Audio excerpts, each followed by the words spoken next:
On se retrouve aujourd'hui dans une Amérique profonde, une Amérique qui a l'amour du fusil, l'amour du sang frais et de la biche encore chaude. Los Santos, cette ville en plein essor, son cinéma, son exportation mondiale et ses clubs pour adultes. Mais pas que. Pas que car aujourd'hui, nous allons parler d'une passion qui regroupe un grand nombre de personnes, la chasse. La chasse, cette communion avec Dame Nature dès que l'aurore darde ses rayons d'argent à travers des écharpes de brume.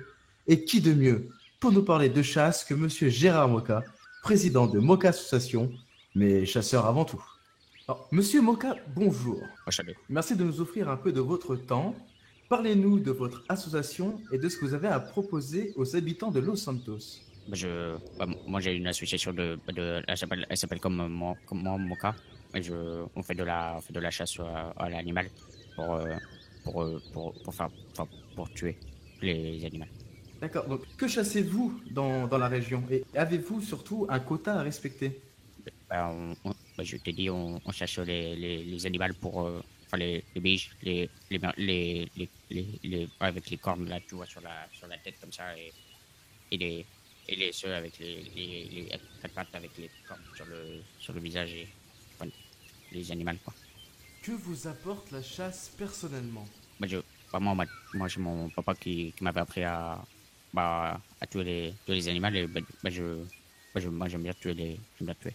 D'accord, et est-ce que ça vous arrive, lors de parties de chasse, de rentrer brecouille? Mais de rentrer quoi? De rentrer broucouille, comme on dit. Je, bah, je, je rentre pas dans, enfin, je rentre dans Muriel, mais je, ouais. Non, ça ne vous arrive pas donc. Mon gars, il a pas compris la question. Ben, vous savez, dans le bouchonnois, on dit souvent que des fois les chasseurs rentrent brecouille, sans aucune proie, sans rien du tout. Est-ce que ça vous arrive? Non, quand je chasse, je ramène toujours soit une Muriel, si j'ai déjà une Muriel, je ramène un Gérard, je, bah, mon gars, c'est un bon chasseur et il tue tout. Vous êtes un bon chasseur et ça c'est sûr qu'on n'en doute pas. Et quels sont les risques dus à la chasse et en avez-vous déjà fait les frais? Bah, bah, ouais, quand j'étais plus jeune avec mon papa, on a, on- il- je suis obligé de dire oui, j'ai eu un petit accident, mais je peux pas en parler avec toi. Bon, mon gars, il veut pas.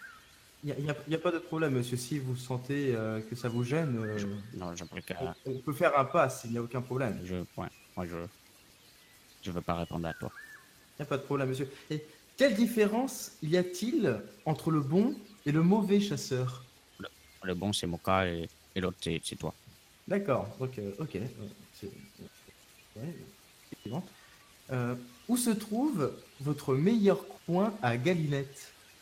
Je- c'est des murelles, les galinettes, c'est. Moi, c'est chez moi dans ma forêt, il y a il y a tous les animaux, il y a, il y a, il y a, ouais. Mais avez-vous un coin spécifique à dire à tous nos auditeurs où il y aurait une bonne petite concentration de Galinette? Non, non, non, ils viennent pas chez moi, ils rentrent pas dans ma forêt. Mais il y a que moi qui a le droit d'aller dans ma forêt à moi. C'est mes animaux. D'accord. Personne ne m'en- personne ne m'en- Et avez-vous quelque chose à rajouter pour nos auditeurs? Mais moi, attention enfin, en ville, il y a des extraterrestres. Enfin, faites attention à toi. Parce que, enfin, je- ouais. Nous vous remercions, Monsieur Moka, pour votre temps.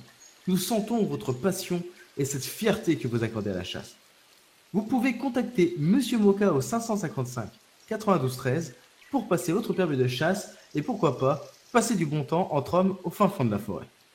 Nous nous retrouverons prochainement pour évoquer un autre sujet qui touche les Américains en plus profond d'eux, la bull shark.